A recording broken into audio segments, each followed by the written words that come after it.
Provérbio capítulo 14, versículo 12 diz: Hay camino que parece recto a los ojos de los hombres, pero su final es camino de muerte. Sabe que eu estou pensando hoje, mientras estou aqui na igreja em um período de oração, e eu vejo a necessidade das pessoas. Uma das coisas que a mim me preocupa realmente, eu confesso que me preocupa em relação, não é a minha existência nesta terra, não é os anos que vou viver, porque são poucas pessoas que conosco com mais de 100 anos. Na verdade, conosco somente uma, que tinha mais de 100 anos quando eu lhe bautizei na cidade de Santa Rosa, allá no Rio Grande do Sul. Fui pastor na cidade de Santa Rosa um período de tempo, e bautizei a irmã Francisca com 107 anos. E eu recuerdo a mim que quando fui a ser seu discipulado, ela chegou para mim e disse: pastor, tomei a decisão de entregar toda a minha vida a Cristo. Tinha 107 anos quando eu lhe bautizei, justamente como ela tomou a decisão de entregar toda a sua vida a Cristo. Agora, me gostaria de invitar a você para pensar sobre este assunto, chamado eternidade. A eternidade eu creio que deveria ser a preocupação número 1 de cada um de nós, porque quando falamos de algo de eterno, ou falamos de la eternidade, estamos falando de algo sem fim. Não estamos falando de um período de 30, período de 40, de 50, 60, 70 anos, 90 anos, não, estamos falando de uma eternidade. E é justamente sobre esta preocupação que a Bíblia Sagrada nos mostra. Por exemplo, Salomão estava preocupado quando escreveu isso: a caminho que parece a los ojos del hombre, parece ser agradável. Observe, preste bem atenção, nem tudo que brilha é ouro. Eu recordo-me uma história, eu creio que você está até acostumado a escutar esta história na escola bíblica dominical, ou quizá, enfim, é uma história agradável, todo mundo la conta, a história de Abraão e Ló. Recuerda que quando houve dificuldade entre Abraão e Ló, Abraão tomou a decisão de que dar oportunidade a Ló elegir o melhor caminho. O problema é que Ló elegeu o melhor caminho a seus olhos, aquilo que lhe era agradável. Ele mirou a Sodoma, e a Bíblia diz que mirando a premissa de Sodoma era como mirasse o jardim del Éden.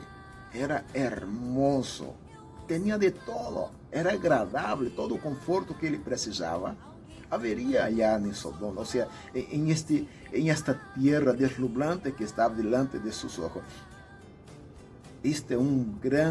Esta, na verdade, é um grande problema que enfrentamos nós, porque somos guiados segundo as circunstâncias que está delante de nossos olhos. E a Bíblia diz que há caminho que é agradável a nossos olhos.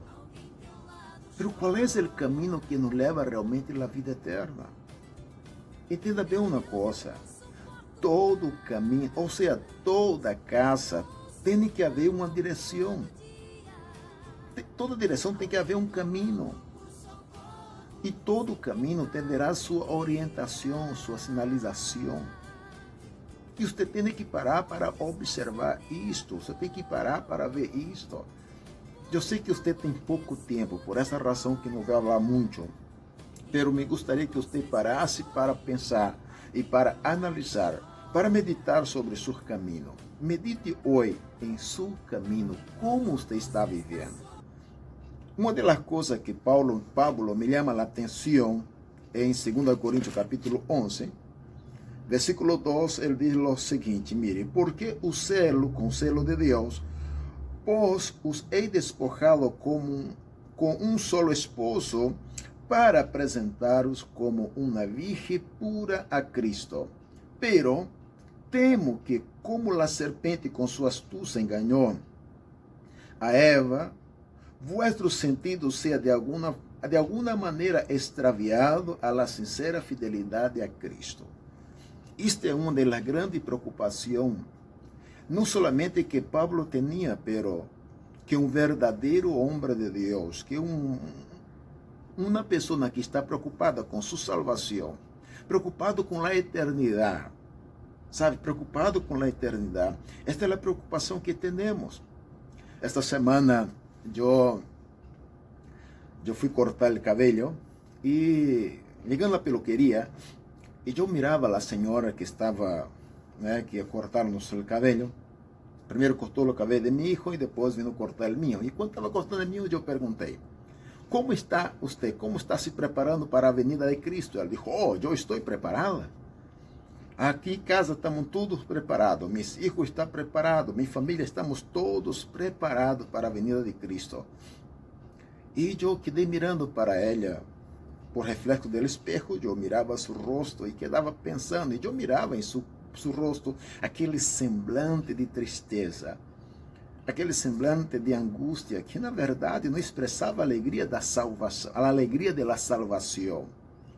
Não expressava aquele sentimento de gozo quando falei da vinda de Cristo. Eu lhe dije: pero eu la felicito, pero eu estou preocupado em relação à vinda de Cristo. Ele dijo: por quê? Porque a Bíblia Sagrada nos mostra um requisito para entrar no céu, e eu vejo que há muitas pessoas enfrentando dificuldade em relação a isto. Eu digo: pero qual é? É o que a Bíblia está dizendo, que sem santidade nada lo verá o Senhor. E quando eu parei e falei a ela sobre a palavra santificação, automaticamente ela parou e disse: pero onde está escrito isto? E eu lhe mostrei em Hebreus capítulo 14, versículo 12. Quando Paulo expressa, quando Paulo revela, ou seja, ele autor da carta aos Hebreus, ele afirma, ele revela que a preocupação de Deus, capítulo 12, versículo 14, perdone-me, Hebreus capítulo 12, versículo 14, sim, seguir a paz com todo e a santidade sem a qual nada verá o Senhor. É impossível você querer ver a Deus por seu próprio meio. É impossível você acercar-se a Deus segundo sua própria forma. Não, a Bíblia Sagrada é a revelação de Deus. Se nós queremos chegarmos até o céu, chegar até Deus, temos que obedecer às Escrituras. Temos que obedecer, seguir o requisito, o caminho, aquilo que Deus ha estabelecido. E a palavra clave é: sem santidade nada lo verá o Senhor. E o que é ser santo? Como ser santo? Como santificar a vida? A única forma de sermos santos e santificar nossa vida é seguir a orientação de Deus. É justamente isso. Quando obedecemos a palavra do Senhor, seguimos sua orientação, automaticamente nós nos santificamos. Não estou dizendo para você de ser um legalista, ou seja, de andar segundo a lei simplesmente, não, de maneira alguma. Isto é uma das coisas que faz muita gente infeliz. A pessoa hoje que para ser santo, ele se sacrifica, tudo, sacrifica seu prazer, sua alegria, sua felicidade, sacrifica tudo para ser santo, porque para ele ser santo deve uma vida amargada. A Bíblia não diz isso. A Bíblia diz que para sermos santos, o secreto é nascermos de novo. E para nascer de novo, aí sim é um processo que solamente o Espírito Santo pode lhe explicar, que é por mediante a palavra. A mesma coisa que Salomão dijo: assim como você não sabe como se engendra os huesos no ventre da mulher que está aí cinta, tampouco pode entender a obra de Deus que ha hecho todas as coisas. Então, a questão de muitas pessoas tentam explicar sobre o novo nascimento, e há muitas teorias em relação a isto, pero eu lhe confesso uma coisa. A única pessoa que lhe pode explicar realmente em relação a isto é o Espírito Santo. Se você abrir seu coração nesta hora, neste momento, e começar a falar com ele, pode ter certeza que ele há de revelar. Ou seja, você vai desfrutar. Porque o novo nascimento é algo que desfrutamos de ele. Por exemplo, você não vai deixar de fumar ou beber, se emborrachar para ser salvo. Não, de maneira alguma, porque há muitas pessoas que não fumam, que não bebem, que não adulteram, que não se prostituem, tampouco não são salvos. Porque o negócio da salvação é nascer de novo, é ter comunhão com Deus, comunhão com sua palavra, mediante seu Santo Espírito. Ele provoca esse milagre em nossa vida. Pare um pouco. Eu lhe hago uma pergunta para finalizarmos este pouco minuto que decidi gravar este vídeo, só para você pensar. Onde você passaria a eternidade hoje? Será que você estaria igual que a peluqueira? ao dizer-me, estou preparada. Mientras tanto, su semblante, um semblante de amargura, de angústia. Su semblante não estava conforme aquilo que a palavra revela, aquilo que a palavra demonstra. Não estava conforme o que diz essa escritura. E como você diz isto? É muito simples. É muito simples. A Bíblia Sagrada, ela nos revela o princípio do gozo de Deus em nossa vida. Por exemplo, Jesus dijo, acá no mundo tendréis aflição, pero tem bom ânimo, eu venci. Santiago escreve o seguinte, né? Por sumo gozo quando vos hallar diversas tentações. Tenei por alegria, esteja contente com olhar por diversas pruebas. Santiago está dizendo isso, capítulo 1, versículo 1 e 2. E no versículo 12 do capítulo 1, ele diz o seguinte, bem-aventurado el hombre que suporta las tentaciones, porque depois de passar por la prueba, receberá a corona de vida que Deus ha preparado para aqueles que o amam. Então, meu irmão, minha irmã, em nome de Jesus, pare um pouco com essa ansiedade tão terrível que você tem de ter as coisas cá. Esta ansiedade que você tem, por exemplo, de ter auto, de ter casa, de ter dinheiro, de ter roupas buenas, de ter aquilo outro. Pense um pouco. Todo isto é bueno, pero é mais importante do que isto. Está em porvenir, ou seja, em la eternidade.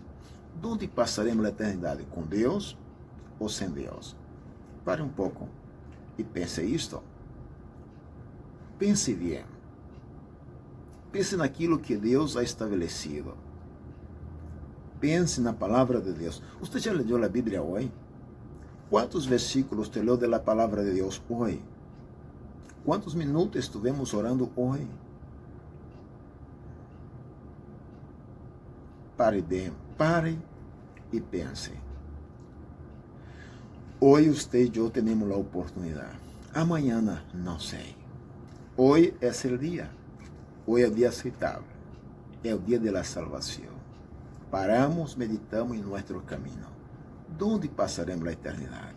Há caminho que parece ser bueno aos olhos do homem, pero su fim é caminho de morte. Que Deus bendiga. Amém.